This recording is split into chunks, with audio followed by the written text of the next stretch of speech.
Stefanski knew it. Haslam knew it. Barry knew it. DePodesta in California with his analytical book knew it. 6 through 8 weeks, you're basically playing for the remainder of your season every week. You can't slip up.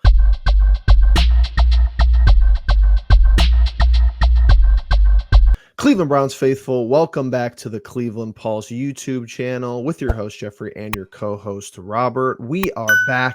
It's Friday, November 1st. We got a couple of days here between the next Browns game, us facing the Chargers.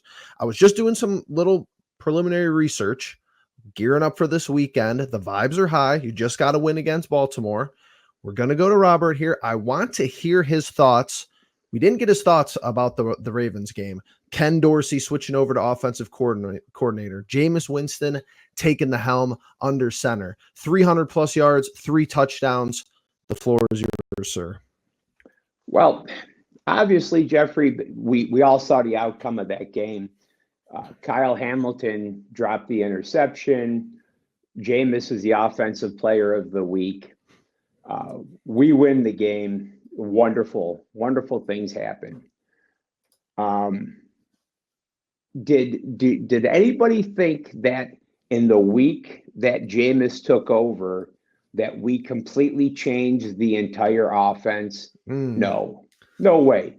That's the same damn offense, everybody.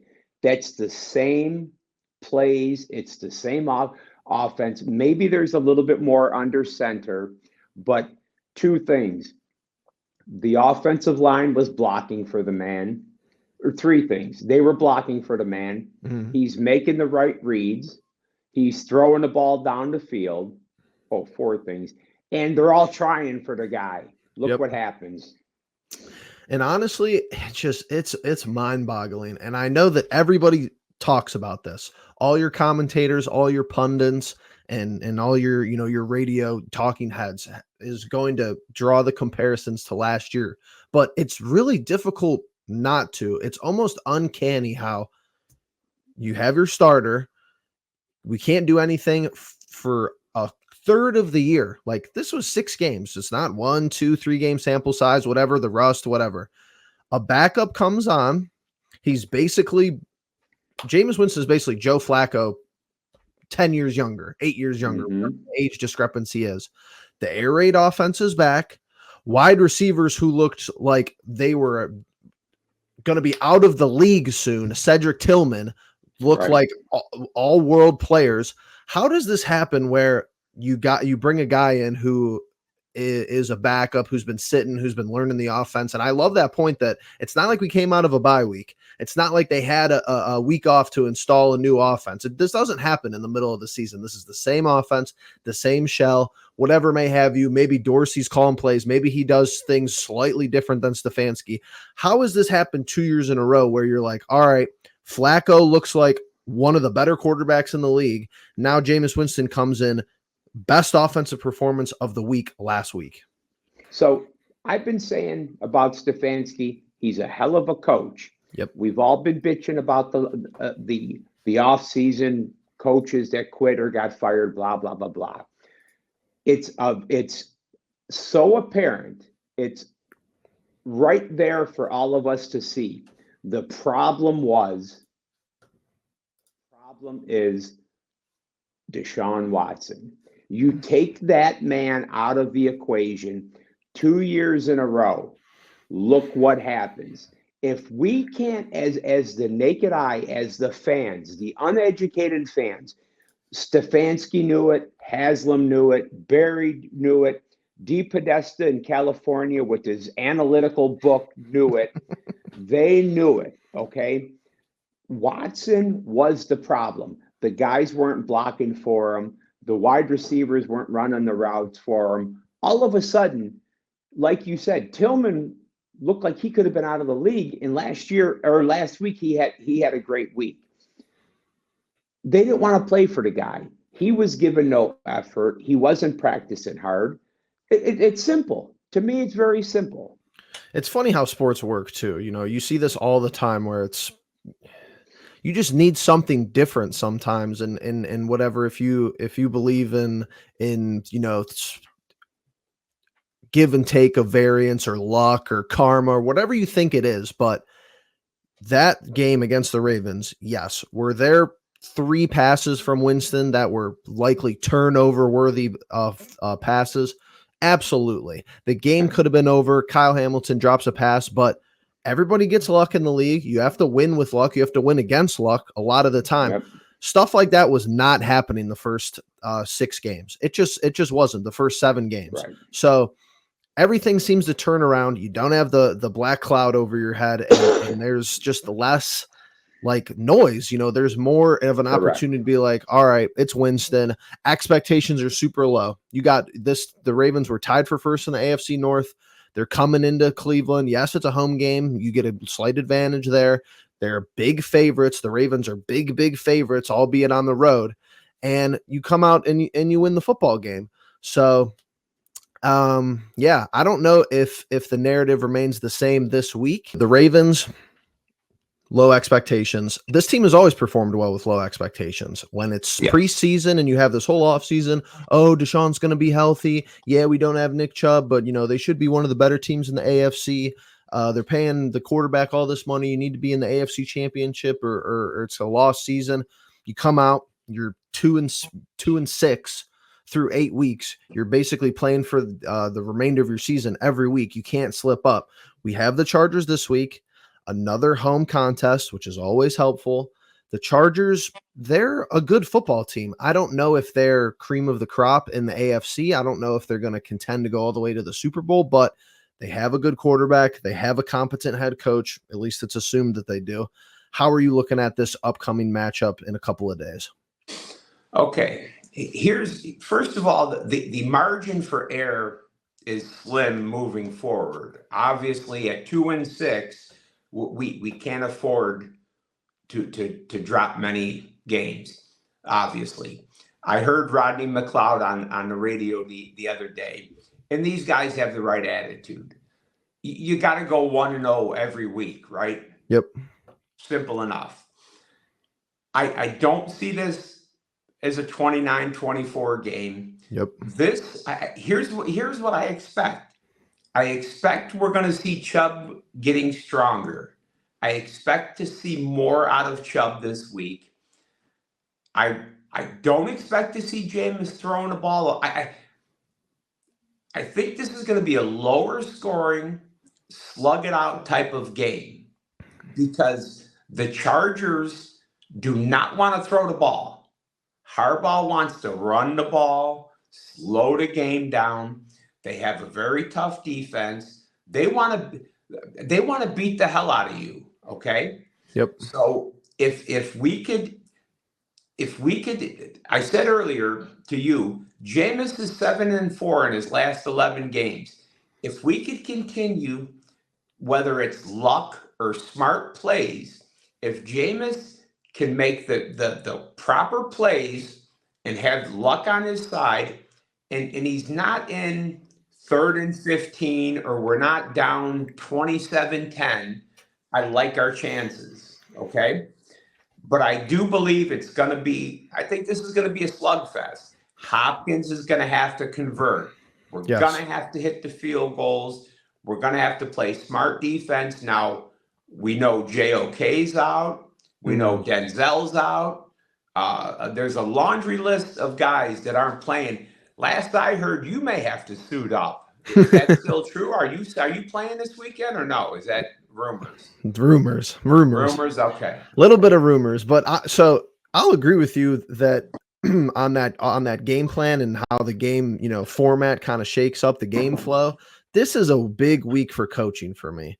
And we talk about it every week. How good is Stefanski? How good, are him and Dorsey working together?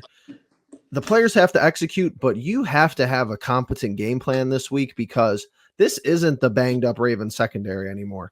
This Chargers team defends the pass at a really high level. They only give up 13 points per game, which is first in the league. They're the number 1 scoring defense in the league, and they're the 3rd best red zone defense in the league. This is a game where if you think Winston is going to come out and throw 40, have 40 attempts again, it could be a long day if turnovers do happen, if the Chargers are always getting good field position.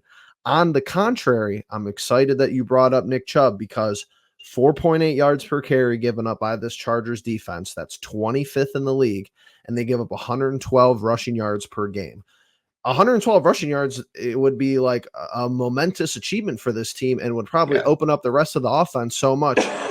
I'm looking for Chubb. I'm looking for Foreman. Whatever you have to do, however you have to get, the ground game involved, and then work from run to pass. Don't try to go the other way around where you come out and I should be able to figure out the game plan in the first offensive drive. If I come out and see 2 out of 3 passes or a pass on first down or pass, it could be a long day for this offense because you just can't expect that you're going to have another week where either Jameis doesn't have any turnover worthy passes. Kind of seems unlikely. We know the guy. We know this is who he is. He makes errant throws, in a weekly manner. He makes some really good throws, so it's the give and take. But you can't just come out and think that this is going to be the exact same game plan that we could replicate from last week and win the football game. Right. And I felt last week Chubb was getting stronger. You know what I'm saying? Yep. I think he's starting to get stronger. Do I think he has 25 carries and 150 yards in him yet? I'm not sure, but it would sure be nice, before the bye week, if we could really get this could be the game. You know what I'm saying? Yes. I don't know. 25 seems, a lot. Maybe 15 carries. He could break one. He really seems. In the offensive line, how about DeJuan Jones? I mean, all of a sudden, man, this guy, he went from not being able to move, and he had a hell of a game, right? So if we could carry that momentum, and I think if this has to be a ball control game, I'm telling you, Harbaugh wants to keep. I wonder what Justin Herbert thinks, because he loves to throw the ball, and he was coming out of college. He was a highly touted quarterback. Yep. And Harbaugh wants to slow the game down, and they want to run the ball and ball control. This could be a 13-10 game. I could see this being can't you see this being an ugly, low-scoring game? And it's weird that it's Harbaugh was always a weird hire for them, I thought, because not like weird in the sense that it would be bad, but like you just referenced, I feel like Herbert, since he's been into the league, they've been that offense that throws the ball like 40 to 50 times a game. Like, you wouldn't be surprised if you see a huge box score number of pass attempts from them. It's not really like that anymore. Chubb getting stronger, I think, is maybe our big advantage. It's something that's going to, maybe win us the game. If so, he had 16 carries last week. The Cincinnati game, he only had 11. So 5 more carries from the week prior. I think he could get to 20 carries this week. Is he going for 120 yards and 2 touchdowns? Like you said, I'm not certain, but give me 19 to 21 carries, get Pierre Strong involved, get whoever you need to hand the ball to. And, we'll see if Ford? Is he hurt? Is he out? I still think he's injured, actually. Yeah, I think he's out. I think he's injured. But yeah, you're 2-6. Let's just say for fun, you win this game. You're 3-6. You have a bye week today or tomorrow or Sunday. Yes, sir. So let's say then you do that. You have a bye week, and then you play New Orleans, which I believe that New Orleans game is on the road. In New Orleans. It is. They're a train wreck. New Orleans is a mess. But if you win this week, you are, I believe you're 3-2 in the AFC, which is amazing. So you have us winning this week. You think you're still going to go with that low scoring contest? Oh, absolutely.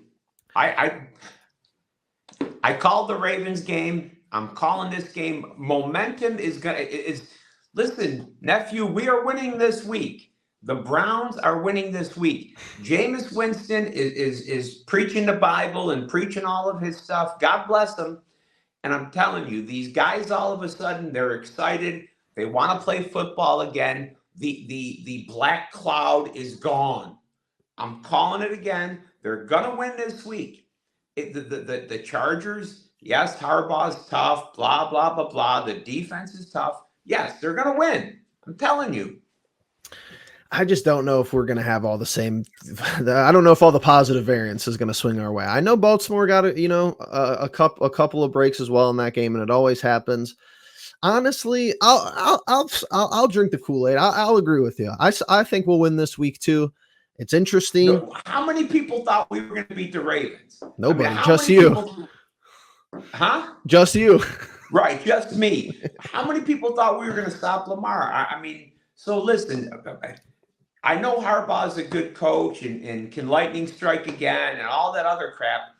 I'm telling you, these guys know that I'm telling you, watch how they come out again this week. They're not going to come out flat. The confidence is back. You're going to see a whole nother team.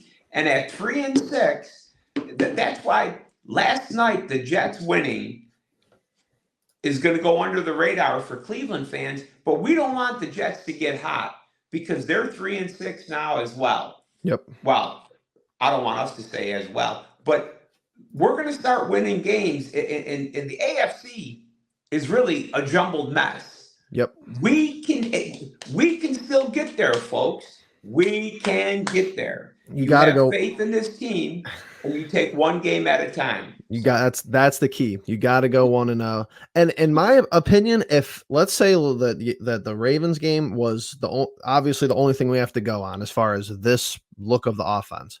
If you have 0 turnovers, you got to think you're in a good spot to at least have a chance to win the game.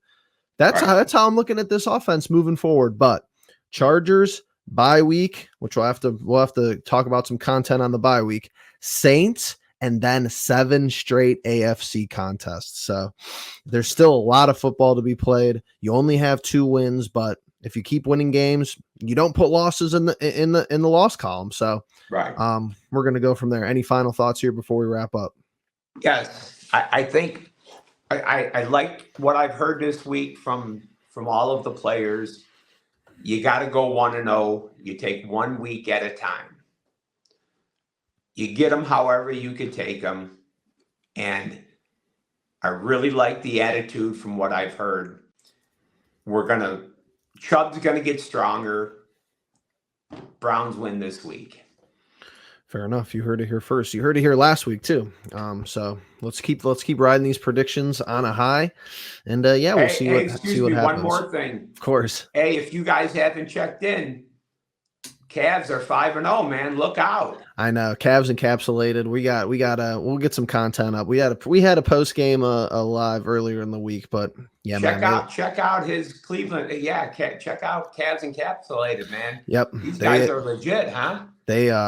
They've been impressive. So, we might get together for some content on that front, but we'll see how it goes Sunday. I'm excited. I'm actually excited to watch a Browns game, moving forward. Absolutely. So let's see what they could do. And if you're still here, hit that like button, make sure you subscribe down below.